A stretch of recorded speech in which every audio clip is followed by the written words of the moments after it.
À Marseille, la colère résonne après l'annonce du ministre de la Santé Olivier Véran. Les bars et les restaurants devront fermer dès ce samedi.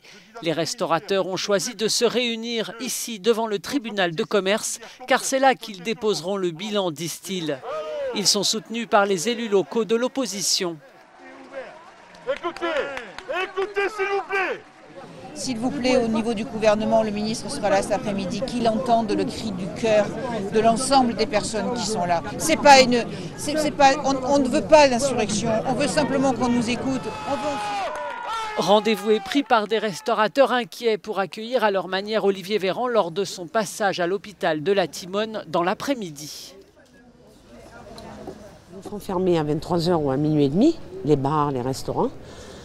Et il se passe qu'après, à côté de ça, vous voyez des rassemblements de 300 personnes, 200 personnes, là sur la place, qui dansent, qui jouent, sans masque, avec la musique à fond. On est un peu étonnés parce que je pense quand même à Marseille, les gens sont assez responsables.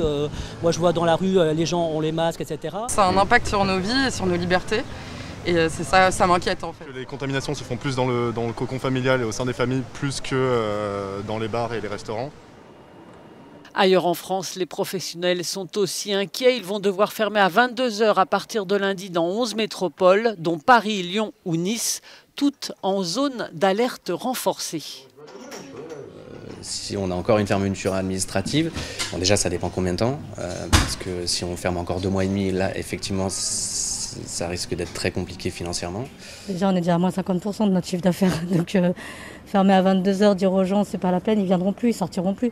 Ils appelleront Uber Eats, ils mangeront à la maison. Le Premier ministre assure que la situation est très préoccupante dans toute la France, mais surtout grave dans les grandes agglomérations.